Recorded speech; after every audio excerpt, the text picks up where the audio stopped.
मेरे ओर से जय मसीह की। जय मसीह की। मैं प्रभु यीशु मसीह को धन्यवाद देता हूँ और जो कि इस समय को और आप लोगों के बीच में आने के लिए हमें मौका दिया, मुझे मौका दिया। और साथ में मेरे साथ में और दो भाई हैं, आप जान रहे हैं, अजूब सोरेन और साथ में विनोद कुजूर है। परमेश्वर ने हमें आने में सहायता किया। साथ में फांसी दादा ये भी साथ में हमारे साथ में ही है। तो मैं परमेश्वर को धन्यवाद देता हूँ और आप सभी को भी धन्यवाद देता हूँ कि परमेश्वर ने ऐसा हमें एक साथ मिल करके परमेश्वर की बातों से सीखने के लिए यह अवसर हमें दिया। हालेलुया। हम जानते हैं कि इस समय या जिस युग में हम जी रहे हैं, एक तरफ से सही शिक्षा भी और ठीक उसका दूसरे तरफ से गलत शिक्षा भी बहुत जोरों शोरों से चल रहा है।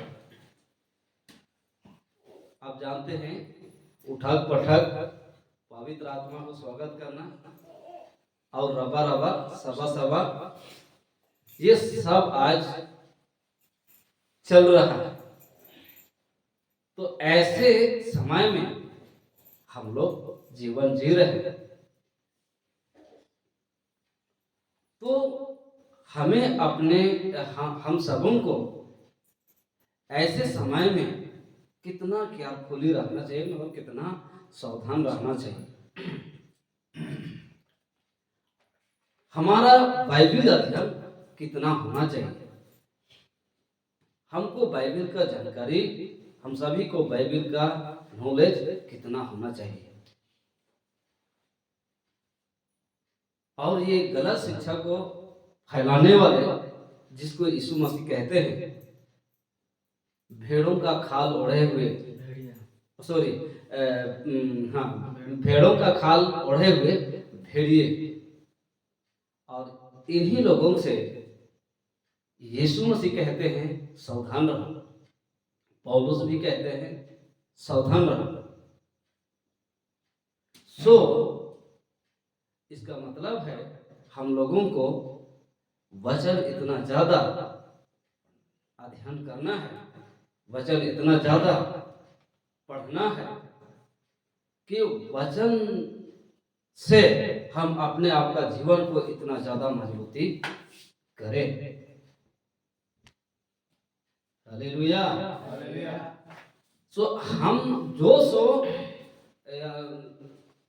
हम जो है कि सेवक के भरोसे में नहीं रहना, और हम वो चलेगा, यीशु मसीह हमें सुरक्षा करेगा, ऐसे हमें लेकिन नहीं चलना। जरूर यीशु मसीह सुरक्षा करेगा, लेकिन उसी के साथ साथ में यीशु मसीह कहते हैं, यीशु मसीह का वचन को भी हमें पढ़ना, मनन करना चाहिए। तो हमारी मेहनत में, आपकी मेहनत में यीशु मसीह हमें मदद करेंगे, और इस प्रकार से आपकी आत्मिक शरीर को वचन से क्या करेंगे, मजबूत करेंगे, और जिसके द्वारा से आप वैसे भेड़ों का खाल ओढ़े हुए भेड़ियों से बच सकते हैं, उनकी बातों से बच सकते हैं। हालेलुया। प्रभु यीशु मसीह का धन्यवाद देता हूँ। हम लोग एक वचन का खुलासा आज उसके बारे में आज मैं एक वचन का खुलासा करूंगा, उसको हम लोग ध्यान से सुने और समझने का प्रयास करेंगे। दरअसल ये यिर्मयाह का किताब, उसका 23 अध्याय, उसका 30 वचन। यिर्मयाह का किताब, उसका 23 अध्याय, उसका 30 वचन। अगर किसी को मिल गया तो जोर से पढ़े।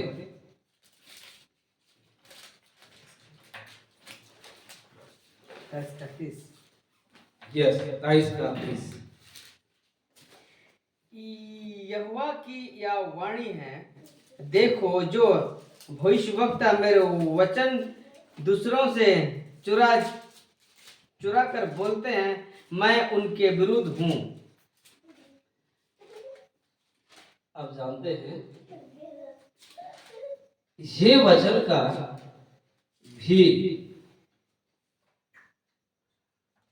वचन का भी लोग इसका गलत मीनिंग निकलते हैं और कहते हैं क्या कि जो सेवक का बोला हुआ यानी दूसरा सेवक का बोला हुआ बातों को वचन को आप बोलते हैं तो ये चोरी कहा जाता है। और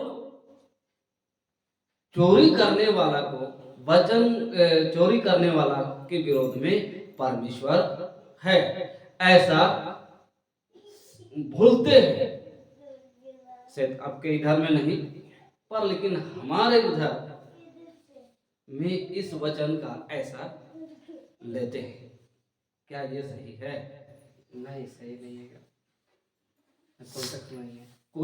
कोई सेवा का बोला हुआ मतलब यहाँ बात हो रही है सही वाला का, गलत वाला का तो नहीं। सो सही सेवक का बोला हुआ बात को, क्योंकि सही सेवक सही ही बोलते हैं, वचन को कॉन्टेक्स्ट में संदर्भ में जैसा लिखा है, जिस विचारधारा से लिखा है उसी विचारधारा से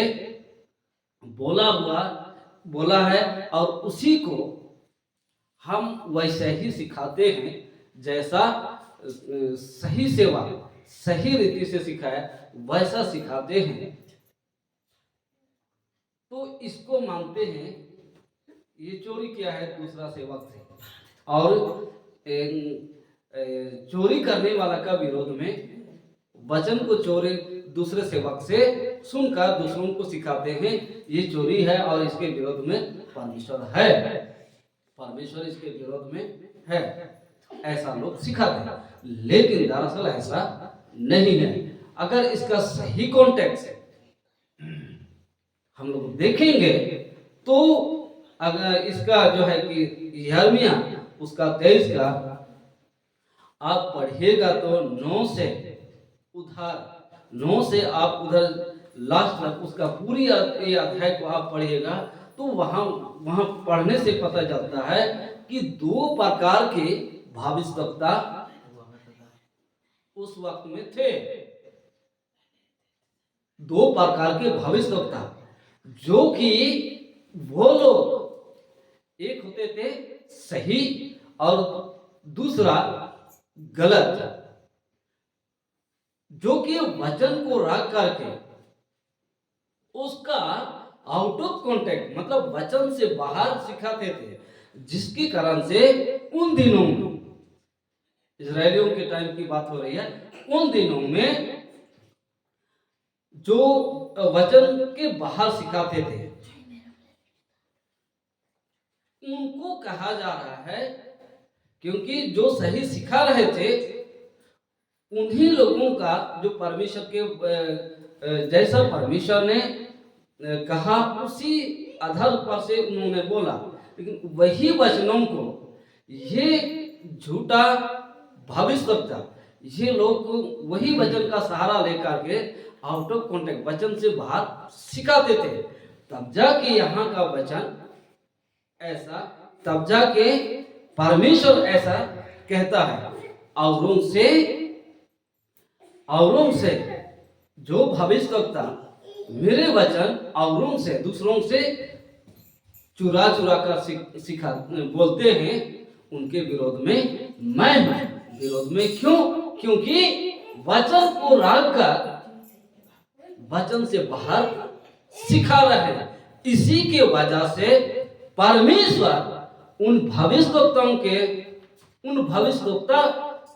उस भविष्यवक्ता के विरोध में परमेश्वर है, ना कि सही सिखा रहा है उसके विरोध में नहीं है। अगर ऐसा है तो फिर योवेल भविष्यद्वक्ता दूसरा अध्याय उसका 28 वचन में ये कहता है कि अंत के समय में मैं सब प्राणियों पर अपना आत्मा उंडेलूंगा। ये बात कहा है और इसी बात को पतरस 120 व्यक्ति जिस दिन पवित्र आत्मा 120 व्यक्ति में उतरा उसी दिन ये उस वक्त में 60,000 करीबन लोग उपस्थित थे। उन लोगों को यही योवेल भविष्यवक्ता ने कहा, वही बातों को वही संदर्भ में वही कॉन्टेक्स्ट में बोल रहा है।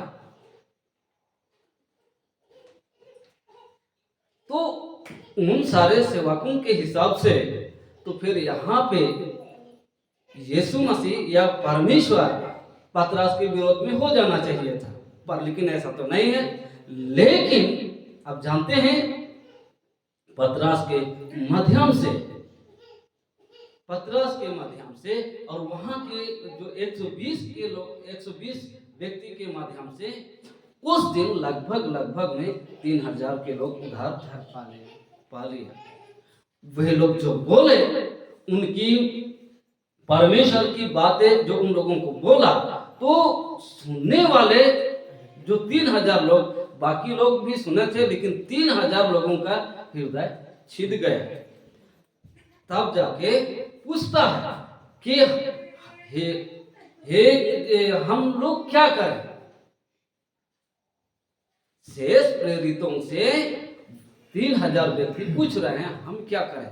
तब उन सभी को कहा गया है आपको विश्वास करना होगा, आपको पापों की क्षमा, आपको ये पापों की क्षमा यीशु मसीह के नाम में, यीशु मसीह से आपको पापों की क्षमा आप मांगिए।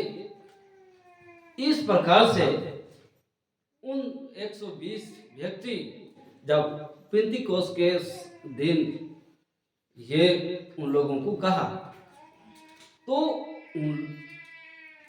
उन लोगों के हिसाब से जो गलत लोग हैं, जो वचन को आउट ऑफ कॉन्टेक्स्ट सिखाते, वचन से बाहर सिखाते, उसके हिसाब से तो फिर पतरस तो गलत हो जाए, फिर परमेश्वर उनके विरोध में होना चाहिए, पर लेकिन परमेश्वर उसके विरोध में नहीं हुआ। उसी पतरस उसी 120 के माध्यम से 3,000 लोगों का उद्धार होता है। Hallelujah hallelujah.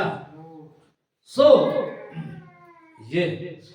प्रभु यीशु मसीह का धन्यवाद, पिता परमेश्वर का धन्यवाद। तुम बड़ी दुख की बात है, सेवक लोग ऐसा मानते हैं और बोलते भी हैं कि दूसरों से सुना हुआ बातों को या दूसरों से चुरा कर सिखाना ये गलत है, ऐसा मानते हैं। लेकिन वचन के आधार पर से ये गलत नहीं है।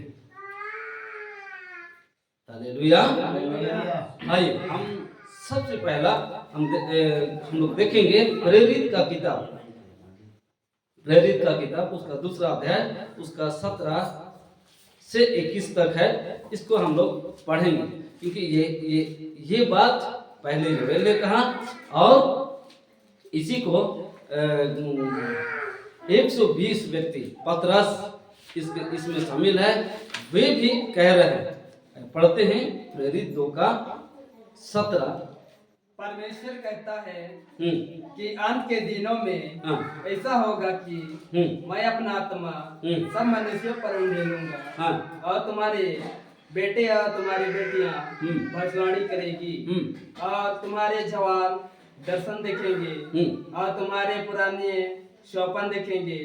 वरन मैं अपने दासों और अपनी दासियों पर भी उन दिनों में अपने आत्मा में से उंडेलूंगा और वे भविष्यवाणी करेंगे।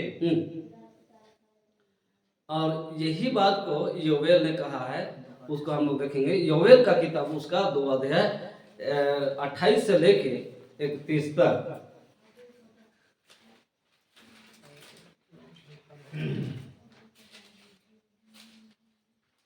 योवेल का किताब उसका 2 अध्याय उसका 28 से 31 तक। उन बातों के बाद हम्म मैं सब प्राणियों पर अपना आत्मा उंडेलूंगा। तुम्हारे बेटे बेटियां भविष्यवाणी करेगी और तुम्हारे पुराने सौपन देखेंगे और तुम्हारे जवान दर्शन देखेंगे। 31 तक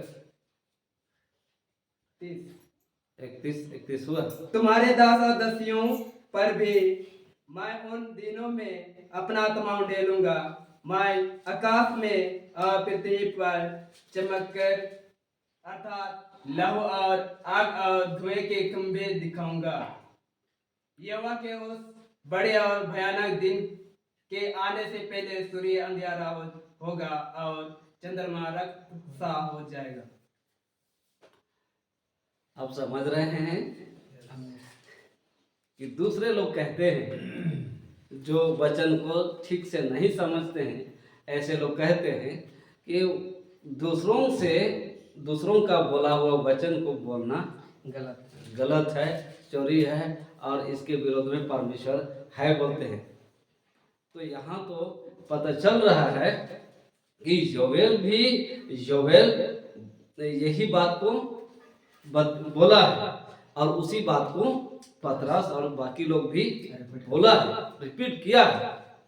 तो इसका मतलब है अब दूसरों का यानी जो सही सेवक है उसकी वो जो वचन को कॉन्टेक्स्ट में संदर्भ में जिस प्रकार परमेश्वर ने कहने के लिए उनको लीड किया है उसी संदर्भ में बोलना ये गलत नहीं है। लेकिन यदि हम वचन के आउट ऑफ कॉन्टेक्स्ट बाहर जाते हैं और वही वचन को रखकर हम आउट ऑफ सिखाते हैं तब जाके होता है ये चोरी। तब जाके चोरी होता है, यही तब जाके चोरी होता है। इसी के कारण से इसी वजह से यहाँ जो 23 अध्याय उसका 30 वचन वहां पर जो लिखा है यहोवा की यह वाणी है, देखो जो भविष्यवक्ता, मतलब ये जो भविष्यवक्ता यहाँ पर दो प्रकार की भविष्यवक्ता है। पहला नंबर 1 गलत वाला जो यहाँ पे जो भविष्यवक्ता यहाँ पहला वाला ये गलत वाला है। दूसरा मेरे वचन सुनकर दूसरों से, तो ये जो दूसरों ये है सही वाले, जो कि ये जो गलत वाला सही वालों से सुनकर वचन के बाहर सिखाते थे, जिसके कारण से यहाँ पर उन्हीं लोगों के बारे में जो गलत सिखा रहे हैं, गलत सिखाएंगे उस वक्त में और अभी भी गलत सिखाते हैं वचन के बाहर, उनके विरोध में भी परमेश्वर है, मैं ये मानता हूँ। हालेलुया। प्रभु यीशु मसीह का धन्यवाद हो। और अभी हम लोग देखेंगे यिर्मयाह का किताब उसका 23 अध्याय जो इनका सही कॉन्टेक्स्ट में बोला गया है, ये वचन का सही कॉन्टेक्स्ट क्या है उसको हम लोग देखेंगे। यही से यिर्मयाह उसका 23 का ही 9 से हम लोग स्टार्ट करेंगे।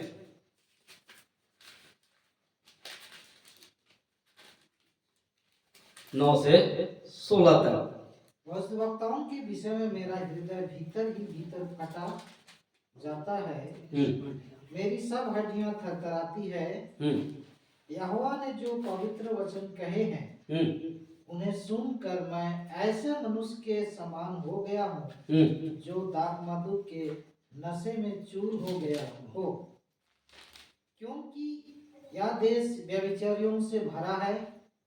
इस पर ऐसा साफ पड़ा है कि यह विलाप कर रहा है। वन की चराइयां भी सूख गई, लोग बड़ी दौड़ तो दौड़ते हैं परंतु बुराई ही की ओर, और वीरता तो करते हैं परंतु अन्याय ही के साथ।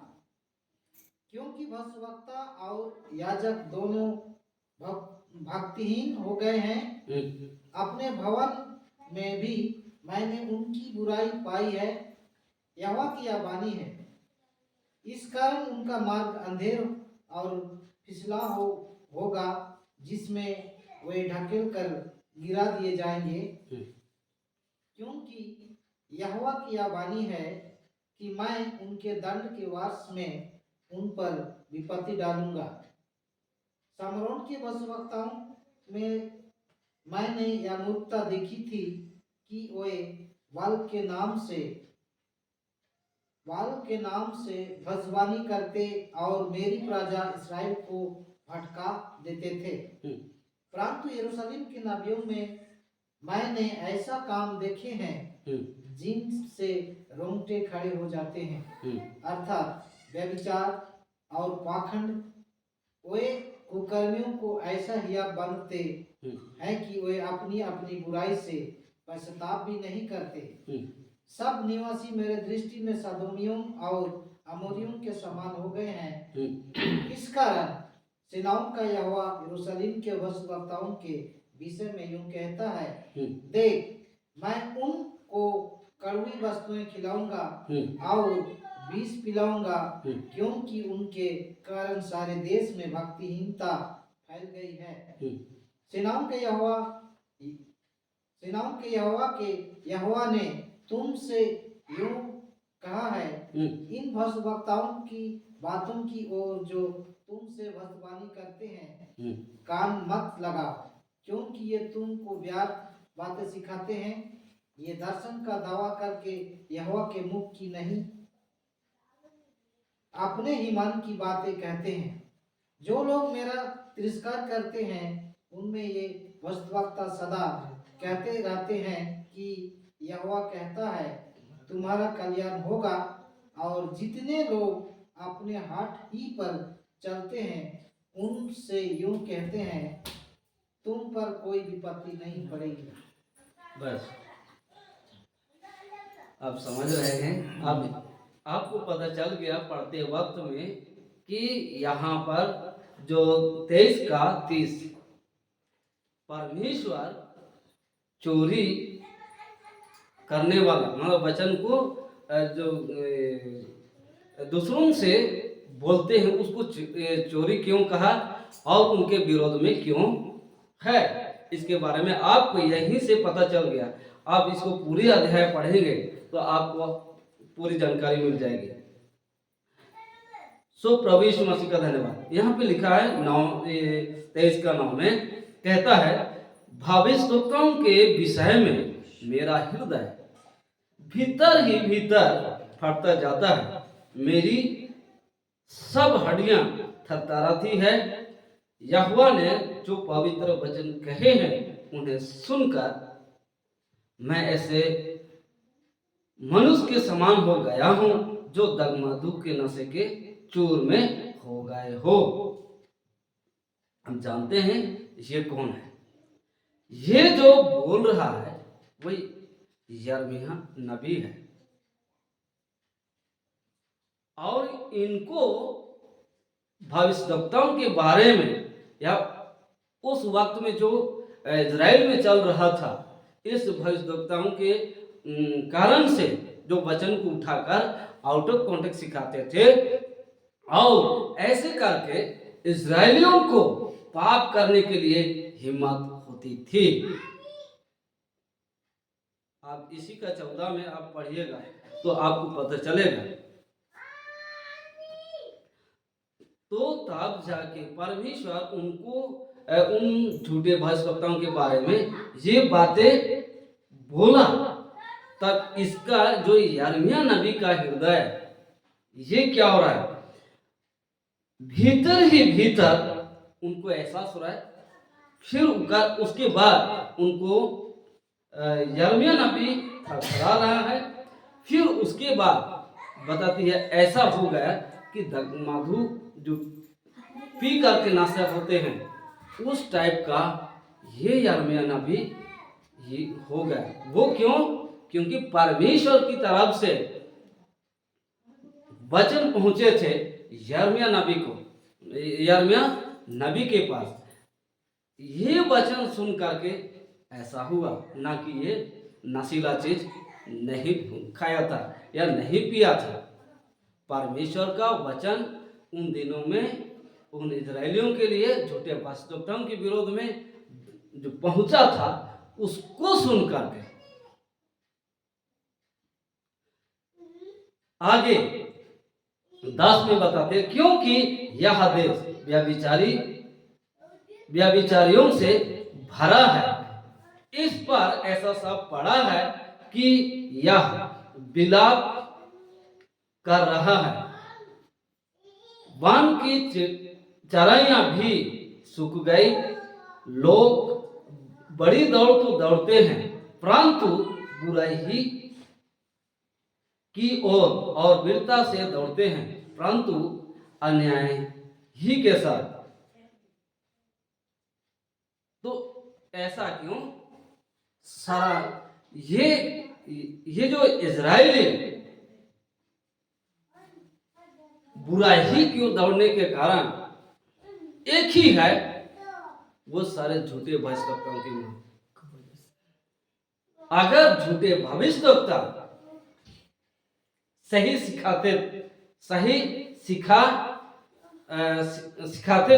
सिखाए रहते तो इजरायली बुराई की ओर नहीं दौड़ते।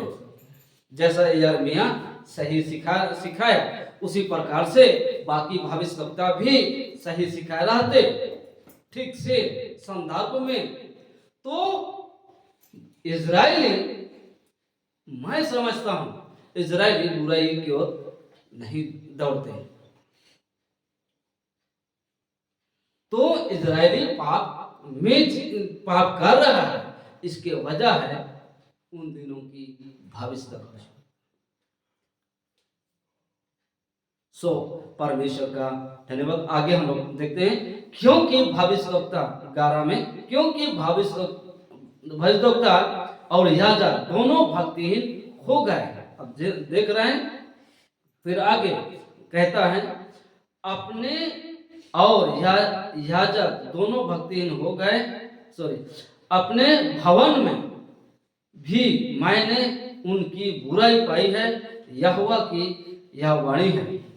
फिर आगे आप 12 में देखें, इस कारण उनका मार्ग अंधेरा और फिसलन भरा होगा, जिसमें वे ढकेल कर गिरा दिए जाएंगे, क्योंकि यहोवा की यह वाणी है कि मैं उनके दंड के वर्ष में उन पर विपत्ति डालूंगा। ये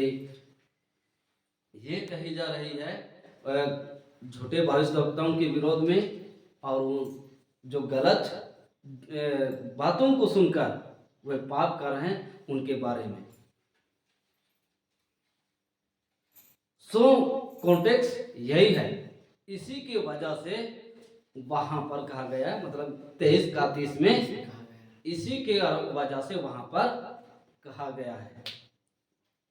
सो आगे हम लोग देखेंगे 13 में, सोमरोन के भविष्यवक्ताओं में से मैंने यह मूर्खता देखी है। सोमरोन के भविष्यवक्ताओं में, यहां ऐसा नहीं लिखा है। भविष्यवक्ता मतलब कौन सी? गलत शिक्षा देने वाले, वचन को रखकर गलत शिक्षा देने वाला। आप जानते हैं, यह आप इसका नीचे पढ़िएगा तो परमेश्वर खुद उनके विरोध में, परमेश्वर उनके विषय में कहते हैं, मैं भेजा ही नहीं, मैंने उनको दर्शन दिया ही नहीं। और ये लोग दर्शन का दावा करते हैं,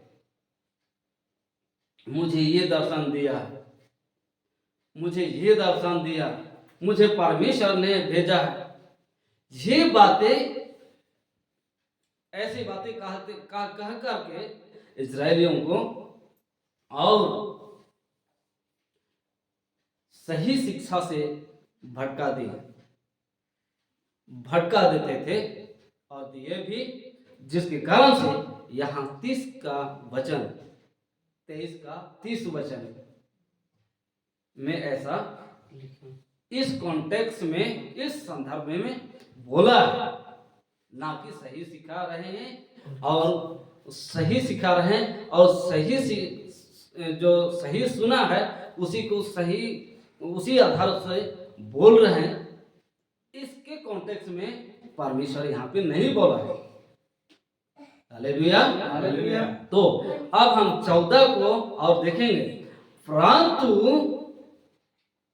परंतु यरूशलेम के नबियों में, अब देख ऊपर में भविष्यवक्ता है, नीचे में 14 में नबियों में मैंने ऐसे काम देखे जिसे रोंगटे खड़े हो जाते हैं। अर्थात व्यभिचार और पखंड ये किस में पाया जाता है?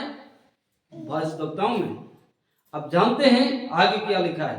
वे कुकर्मियों को ऐसा हियाव बंधा थे। ये कुकर्मी कौन है? इजरायली हैं।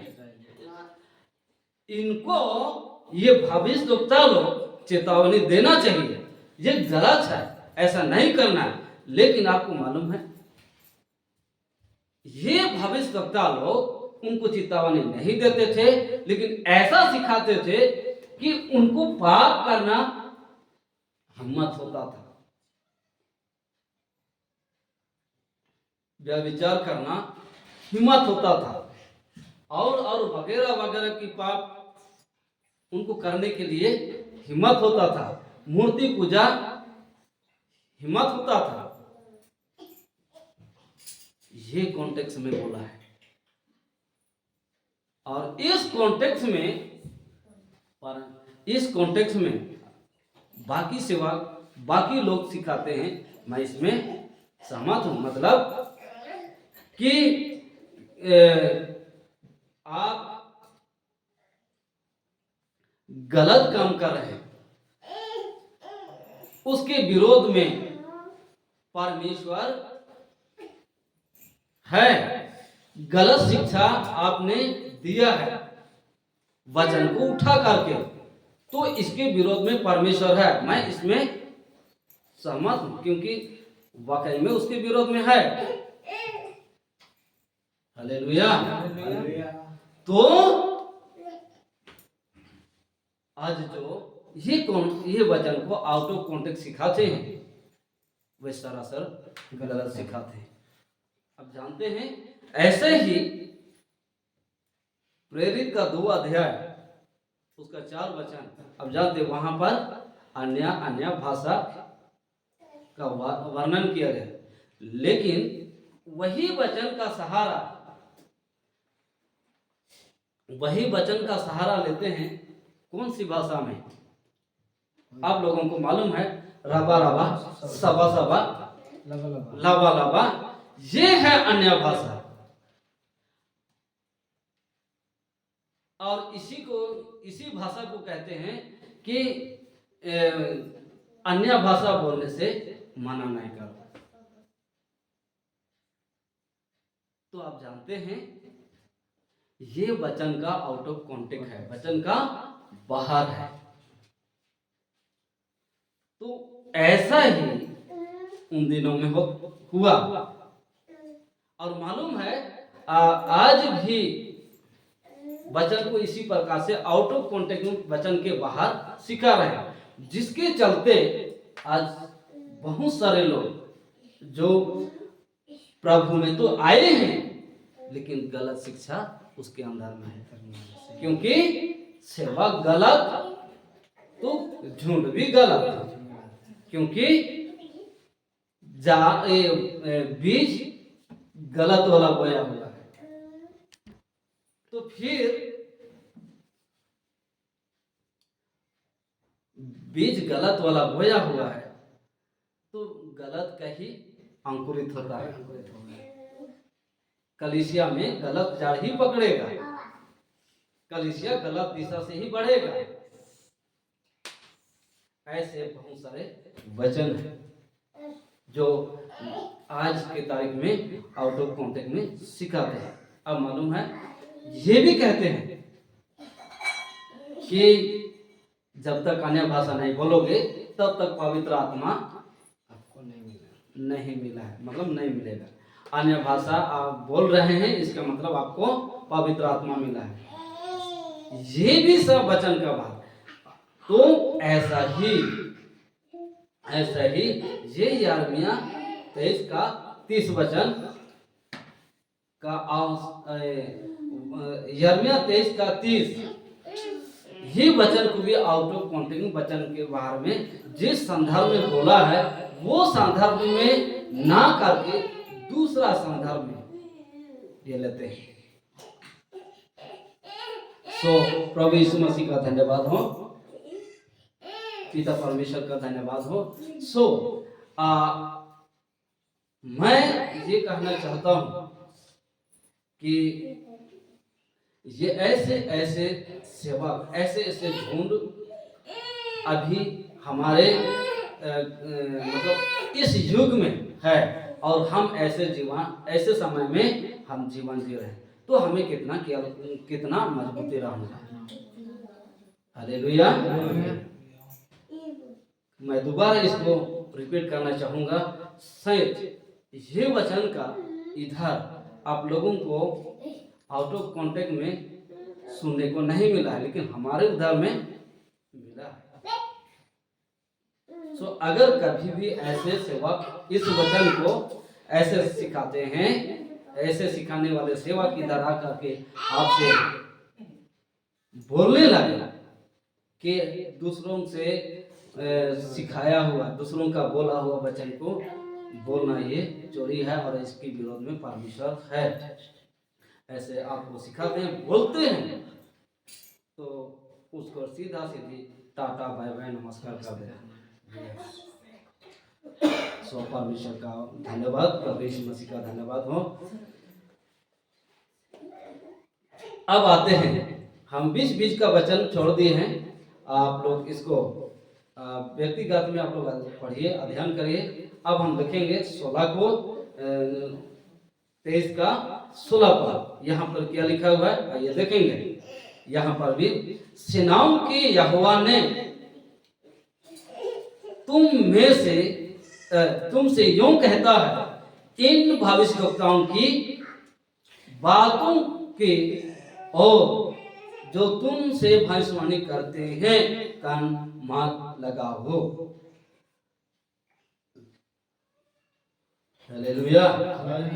आगे बताती है, क्योंकि ये तुमको व्याध बातें सिखाती है। वहां आपको 14 में वहां पर बताया कि ये लोग ऐसे सिखाते थे कुकर्मियों को, जिससे कुकर्मी लोग और भी पाप करने के लिए उनको हिम्मत होती थी, और जिसके चलते उसको पश्चाताप करने के बजाय उनको बुराई, वे लोग और ही बुराई करते थे, पश्चाताप नहीं होते थे।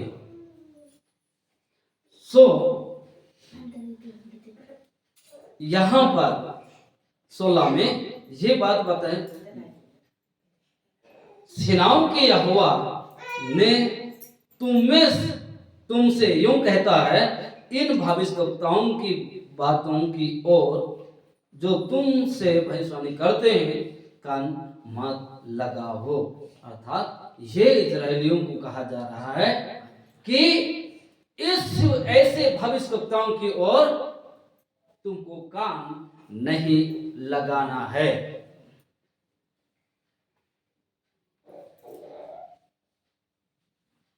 ऐसे भविष्यवक्ताओं की ओर तुमको कान नहीं लगाना है। ये क्यों? क्योंकि बातें ही उनके जुबान से गलत निकलती है, शिक्षा गलत निकलती है, वचन को रखकर गलत सिखाते हैं। तो जिसके चलते परमेश्वर यिर्मयाह के माध्यम से ये कह रहे हैं कि ऐसे भविष्यवक्ताओं की ओर कान नहीं लगाना, ऐसे भविष्यवक्ताओं की बातों की ओर कान नहीं लगाना, क्योंकि ये व्याध बातें, मतलब परमेश्वर के नजर में जो सही नहीं है, ऐसे बातों को सिखाते हैं। आगे हम लोग देखेंगे लास्ट लाइन में। और कहते क्या है, ये दर्शन का दावा करते हैं। बात हो रही किसकी? झूठा भविष्यवक्ता। दर्शन किया, उनको दर्शन ही नहीं दिया परमेश्वर, दर्शन ही उनको नहीं देते परमेश्वर, और इन्होंने दर्शन का दावा करते हैं, परमेश्वर मुझे दर्शन दिया। आज भी अब जाते हैं, सबसे ज्यादा दर्शन वाली बातें पंजाब में है, और हमारे इधर में भी है, मनोहरपुर में कुछ कुछ छुटुर पुटुर ऐसे सेवक लोग हैं जो कि मुझे परमेश्वर ने दर्शन दिया, तुम्हारा घर में उधर काला है, उसको करवन, उसको ऐसा दिखा रहा है मुझे परमेश्वर, उधर काला सा है, ऐसा ऐसा है, बहुत प्रकार के। मैं एक बार वो भी सेवा कर रही है लेडीज में से, उसके साथ मैं गया हुआ था। तो ऐसे वो बता रहा है कि एक व्यक्ति आया था प्रार्थना करवाने, तो प्रार्थना करते वक्त में वो उसको बता रहा है कि एक कोना में काला सा है, उसको निकलना पड़ेगा। तो ऐसा आजकल दर्शन देखते हैं शरण, ये दरअसल पूरा वचन की गलत है, बाहर है। और भी मालूम है ये रबा रबा सभा सभा वाले वो पास्टर है, पास्टरिन है, रबा रबा सभा सभा वाले। सो ये ऐसे हैं। तो ऐसों की बातें मत सुनना। आज हमें भी ऐसे लोगों की बातें नहीं सुनना है जो वचन को रख करके आउट ऑफ कॉन्टेक्स्ट में सिखाते हैं। Hallelujah, hallelujah. सो परमेश्वर का धन्यवाद हो, यीशु मसीह का धन्यवाद हो। इस वचन का ये है सही कॉन्टेक्स्ट। वचन को रख करके वचन के बाहर सिखाते हैं, उसके विरोध में परमेश्वर है। ये विरोध परमेश्वर उन दिनों के भविष्यवक्ता जो वचन के बाहर सिखाते थे उनके विरोध में, और अब भी जो वचन के बाहर सिखाते हैं उनके विरोध में भी परमेश्वर है। सो प्रभु यीशु मसीह का धन्यवाद हो, पिता परमेश्वर का धन्यवाद हो। इन शब्दों को मैं बोलकर अंत करता हूँ। बाकी हमारे रूसु भाई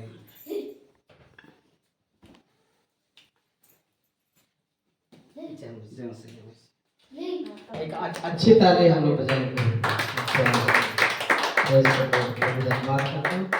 खुदावन का धन्यवाद करते हैं, और जब धन्यवाद करते हैं कि सही में आज हम लोग एक नया विषय, बिल्कुल नया विषय के बारे में समझा। सही में चोरी, वचन का चोरी के बारे में कई लोग बोलते हैं, कानों कान सुने हैं, मुंह में फेस टू फेस नहीं हुआ है। लेकिन सही में अगर वचन का चोरी के बारे में कोई बोलता है तो पौलुस भी तो कहता है तुम मेरी सी चाल चल रहा है। और पौलुस भी व्यवस्था का जो वचन सब बहुत कोट किया, इसका मतलब पौलुस भी हुआ गलत। इसीलिए सही बात को और सही चीज को नकल करना गलत नहीं है। सही बात मान लिए पौलुस चोरी नहीं करता था, तो हमको भी चोरी नहीं करना है। तो यदि हम उसका नकल करना है तो उसमें कोई गलत नहीं है। सही चीज का नकल करना गलत नहीं है। आज इन्हीं कारण से विशेषकर जाकिर नायक प्रेरितों की किताब और से लेकर जो भी लेटर्स है ना, ये लोग नहीं मानता है। खाली मत्ती मार्क लूक जॉन बस उसी को वो लोग मैंने कुछ मान्यता देता, लेकिन उतना नहीं। लेकिन जो भी है ना लेटर्स, वो लोग नहीं मानता है। तो ऐसा ही मसीह समाज में कुछ लोग हैं कि वो वचन को कॉन्टेक्स्ट में ना जानने के कारण से ऐसे लोग बोलते हैं। हमें प्रार्थना करना चाहिए, उनके लिए जरूर प्रभु काम करेंगे। ज्यादा ना कहते हुए हम लोग कल से खड़े हो जाए और हम अंतिम प्रार्थना करेंगे। प्रभु के हाथों में समर्पित करेंगे आपको।